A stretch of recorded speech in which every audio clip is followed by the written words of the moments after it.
Welcome. The sixth video in the series of academic writing. So today we're going to talk a bit more about starting writing. So I just thought I'd record this today. A few ideas popped into my head because of something that I've just been going through in getting myself to start writing again.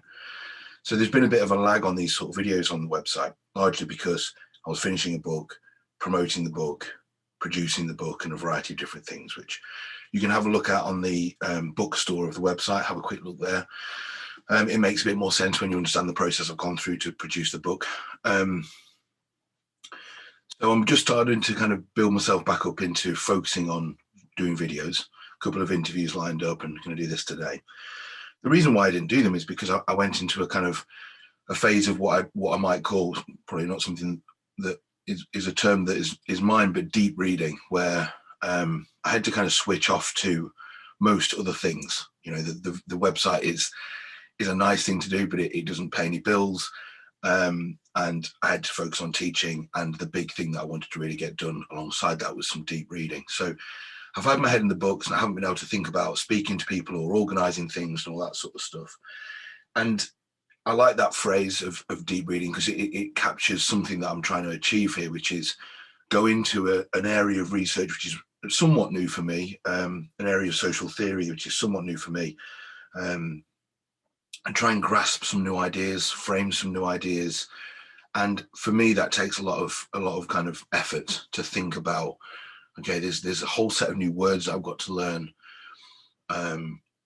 There's a whole set of ideas which have never really gone into my head before, so they take a little bit of twisting around to get in and embedded and start to grasp.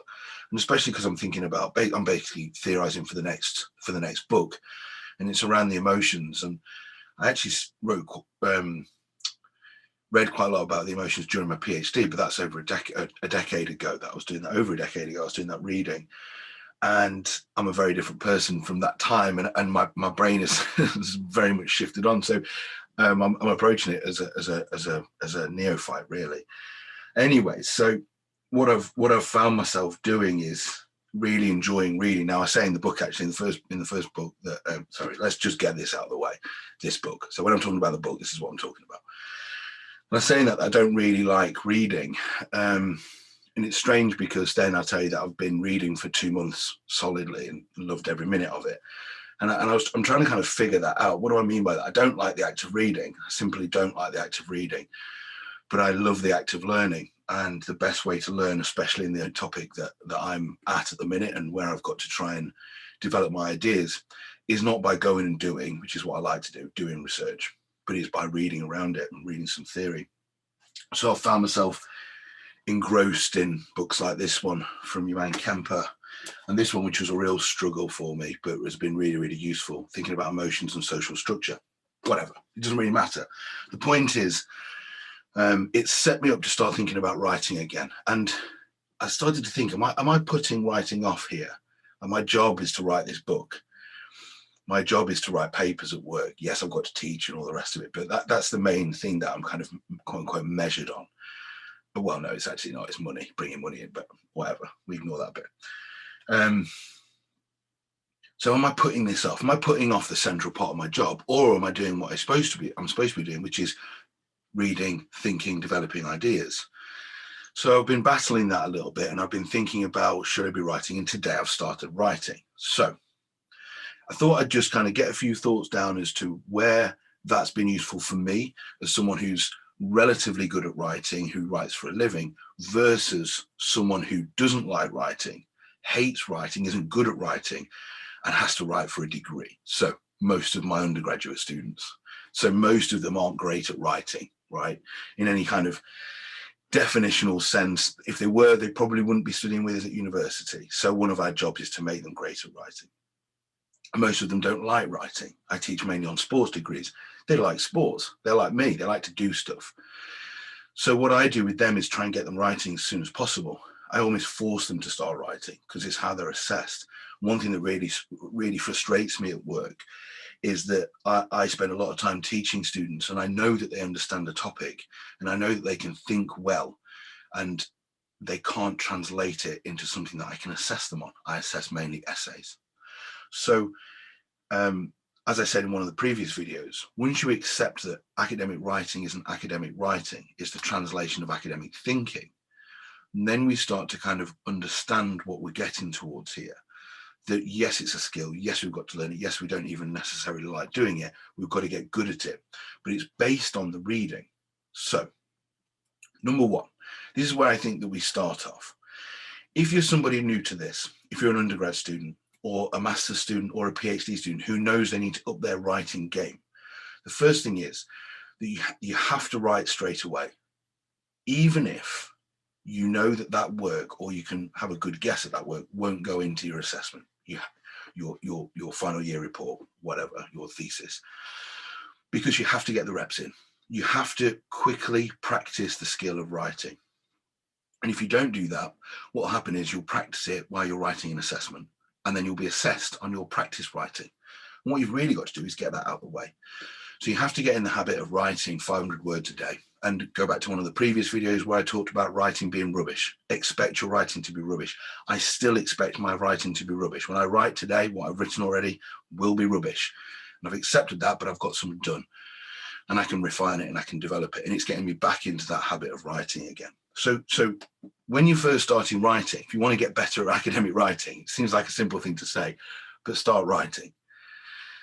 Secondly, if you've got a deadline. Now, I don't really have deadlines to write towards. I spend most of my life avoiding deadlines. I've worked very hard to get in a place where I can avoid deadlines. And if people try and put me into deadlines, I tend to ignore them and push back on them. But most people can't do that. And most people then need to be organized with where their deadlines are. And to be fair, I kind of frame it as if I don't have deadlines. Obviously, I give myself deadlines. I work with them in a flexible way.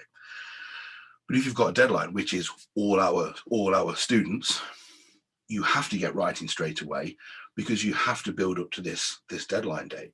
You can't think, oh, I'll write later on, because you won't have got the practice in. So we really have to make sure if you've got a deadline, you start writing today. You get into that habit. So then that means, well, what do you write? You just write stuff. Read a thing and write about it. I had a student ask me the other day for more written content on the module that I'm delivering, because I do a lot of stuff in videos and Q&As and a lot of this sort of stuff. And I said, you can write things down about what I say. Now they've got a somewhat legitimate point, because I don't use any notes and all this sort of stuff. So they wanted something to follow. Fair enough. But my point is still legitimate as well. You can write stuff. Just sit and write stuff. What should I write? Write stuff. What have I just said? A thing. Write about that. Oh, Chris said this and it meant this. This reading means this. Write about what the readings are. Write about what your thoughts about those ideas are. So much to write about. So get writing. And most people ignore that piece of advice. Just looking at some of my third year work at the minute that I'm getting in before their assessment. And you can tell some people have just only started writing, and I encourage them to start writing in October. And invariably, those people who are starting now versus those people who started in October won't get as good marks. People who start in October will have worked on their work for longer and get a better mark. It's a relatively simple thing. There's no cheat code at university. Work hard and work often. Okay, so then connected that is along the way as you read. So forget the deadlines, forget you're just starting out. At any point, write along the way, write as you're reading, what I call active reading. I tend to have to read with a book in front of me. One, I don't read digital books, but I have a book in front of me and have a laptop out. Now that's challenging because of Twitter and all the rest of it. I wanted to say some kind of pithy remarks every now and then, but also it means I get to decode the words that I don't understand, which happens on a regular basis. I get to remind myself of what words mean that I think I should remember, or look up authors who have written on a topic that they've been referenced, and that the author who I'm reading hasn't quite done enough of a job for me to understand what their reference meant, so I have to do that. It also allows me access to go and search for books, and to the library to book books out that I know, okay, that's a good reference, I need to get that, and maybe I can't book it out now to read it, but I can get it in a month or so and get myself organized. So active reading, where I'm now reading, is an investigation. Now that, if I've got a laptop out in front of me, I might as well write my thoughts down. And if any of you follow me on Twitter, where are we now? Mid-April. You'll have seen I've been putting a few tweets up that are somewhat obscure about the emotions and rationality and a bunch of other bits and bobs and some research method stuff. And that's me working some thoughts out. That's me writing things down and kind of reorganizing thoughts and spending a bit of time on it and realizing actually that's a point that can go on Twitter. And if it goes on Twitter, I've put it public. So I've made a commitment to that be something that I think I mean and is important to me. And also that someone can come back and critique me for. And I like that kind of putting that out. It's pushing me to write things down, yes, but then to clarify them so I can put them into public. So right along the way, write as you read, especially if you have an idea. I hate the idea of ideas lost. And I've done it a million times, especially when I had a drink and I had an amazing idea and I didn't write it down. So now I don't let ideas get lost, which means I record all my daft ideas, which is great. Because sometimes you can look back at them and you can laugh at them, and sometimes you can look back at them and think that's actually quite good. I need to edit it and change it and make it better. But sometimes you can think, oh, that's a fully formed idea which goes into this. So especially when you have an idea, don't let ideas get lost. So they're kind of like developmental, really, stuff that we should all just be doing, especially if you're developing as a writer. But then where I think it gets, when you're a bit further on with writing and you do have to do that somewhat deep reading, you then get to this point where, especially for nerds, especially for people who like to learn, where you can find yourself overly reading and overly thinking. And you need to have a cutoff, because you'll never read everything, you'll never understand everything, and you'll never have a fully formed idea in your head. It will always need working out on paper. So then you have to say, well, what is the stop point? Where do I put a line through this? Well, one, the line isn't a firm line, because just because you start writing properly doesn't mean to say you can't keep reading. But two, there does need to be something there. And I think the measure for this is when you've got a scaffold. So instead of the fully formed idea, you have a scaffold of an idea. And it doesn't even have to be a fully formed scaffold. So I think about this as the idea, the book chapter, whatever, is going to be a house. But we need the scaffold around the house first. Now, it's a slightly wonky analogy if you're a builder, so I apologize, but bear with me. But I'm looking at the house and I can't even see around the back part of the scaffold because I'm looking at the front of the house, the front aspect. But can I see this scaffold? Can I see that? And is it lined up? Does that make sense to that? Well, if that's the case, that's enough. I've done enough reading to have a scaffold of an idea. That's where I start writing. That's where I've been actually, I'm not going to lie, I've been there for a couple of weeks and I've kept reading. And I should have started writing earlier. I had an idea, I scribbled it down and I should have gone with it. And now I'm doing that today. And what that means is that I've now started building the scaffold for my analysis, which helps get some of my weird thoughts down on paper and organized and kick out some of the ones that are a bit wonky, but pull in the ones that are stronger and solidify them and sediment them and make them a bit more refined and give an example to them and go, yeah, that is right. I've got that down on paper now. And then I know if the scaffold is correct or not. And then once I've got the scaffold, I can start to think about the extra parts of the scaffold to complete it, and eventually the house, the chapter, the essay, whatever. Another way of thinking about this is what I use quite a bit with my students, is the Christmas tree analogy. Think of your writing as a Christmas tree. Now, to get the Christmas tree, you have to do quite a lot. You have to save up the money.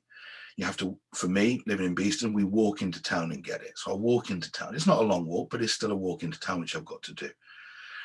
Have a coffee on the way, make it a nice little trip, but we go and pick the Christmas tree. We pay for the Christmas tree. I get the Christmas tree on my shoulder and I have to carry this Christmas tree back through town with people laughing at me. I get home. Now we have to clear a space for the Christmas tree.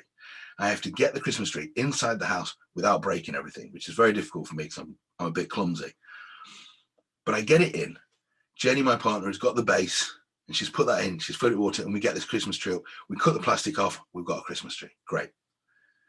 That is the first bit of your essay done. You've got most of the work done. You've done the hard graft. What's left to do? Decorate the Christmas tree. So now we can go and do some extra reading to bring in some tinsel around it and put some lights on. And eventually we're going to put a fairy on top or whatever.